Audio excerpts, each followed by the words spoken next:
तसा जर विचार केला तर मराठी माणूस जर म्हटलं तर आपण जर मुंबई सेंट्रलचा एरिया जर बघितला, मुंबई सेंट्रलपासून तर बोरिवली लाईन जर बघितली तर शक्यतो मराठी माणूस कुठं दिसत नाही. मराठी माणूस कुठं दिसतो, इथं शिवडीसारख्या ठिकाणी मला समाधान वाटलं, बऱ्यापैकी मराठी माणूस दिसतो. परंतु ठाण्याच्या नंतर मराठी माणूस खरा सुरू होतो. काय वाटतं नेमकं या ठिकाणी उत्तर भारतीय भरपूर आहे, असले तरी काही हरकत नाही आहे, परंतु मराठी माणूस इथून कमी व्हायचं कारण काय? कसं आहे, आपला विरोध नाही कुणाला. मला खूप अभिमान आहे. मी पण उत्तर भारतीय आहे आणि मी पण एक UP-वरून बिलॉंग करते, पण मला महाराष्ट्र खूप प्रिय आहे. का माहीत आहे, मी महाराष्ट्रामध्ये जन्मलेले आहे आणि मला मराठी म्हणणं खूप अभिमान आहे.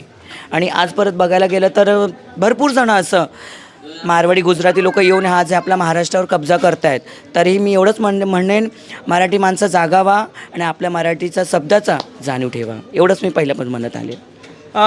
या ठिकाणी जी शिवसेना आहे, कोण म्हणतं की एकनाथ शिंदेची जी शिवसेना ती खरी आहे, कोण म्हणतं की एकनाथ शिंदे किंवा फडणवीसचे जे देवेंद्र फडणवीसचे जे कार्यकर्ते म्हणतात की आम्ही त्यांचे विचार घेऊन जे चालले ते शिंदेची शिवसेनाच खरी आहे.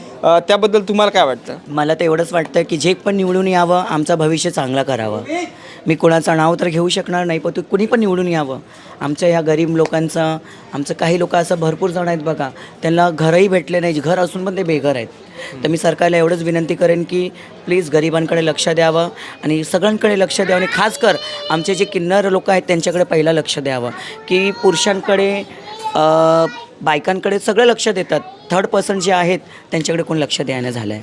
मी एवढं सरकारला म्हणेन, जी काही निवडून आला, जसं तुम्ही सगळ्यांना एक सामना बघताय तसं त्या ट्रान्स लोकांना पण एक जागेवर मोजून बघावे. महापौराच्या बाबतीत जी चर्चा होती का कोण म्हणतं की होईल तर होईल मराठीच महापौर झाला पाहिजे, कोण म्हणतं की खान महापौर जर झाला तर चालेल का, कोण म्हणतं काय, तुम्हाला काय वाटतं नेमकं? मला एवढंच वाटतं, मराठी व्हावं, मराठी अभिमान आहे आणि मराठीच महापौर व्हावं. एवढंच मी देवाला, ती काळूबाईला, ती जगदंबाला एवढंच विनंती करेन, आमची मराठी माणसंच महापौर व्हावं. विकासाच्या बाबतीत मेट्रोचे जे प्रकल्प आलेले आहे, या ठिकाणी विकास वगैरे तुम्हाला काय वाटतं, काय काय विकास झालेला आहे का नाही झाला आहे? तसं बघायला गेलं भरपूर विकास नाही झाले आहेत आणि काही तर विकास असंच वाया निघून गेलेला आहेत.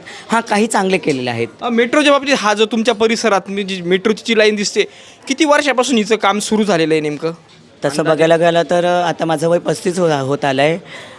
2020 जे पासून कन्स्ट्रक्शन जे आहे ना, ते बीम असे उभे केले, ते किती वर्षापासून उभे केले? तर झाला ना करता 10-1 वर्ष किंवा 7-8 वर्ष होत आलेत. माझा अनुभवप्रमाणे या 10 वर्षाचा आत ह्या सगळे चाललेत. प्रगती म्हणजे स्लोली चालू आहे खूप. हो, खूप स्लोली चाललं आहे आणि आता जे काही निवडून येईल ते फटाफट प्रगती करावा, आम्हाला आधार द्यावा, तेवढंच आम्हाला अपेक्षा आहे. नागपूरमध्ये गेले का ते तुम्ही? हो, नागपूरमध्ये नागपूरमधली मेट्रो बघितली, किती छान मेट्रो झाली.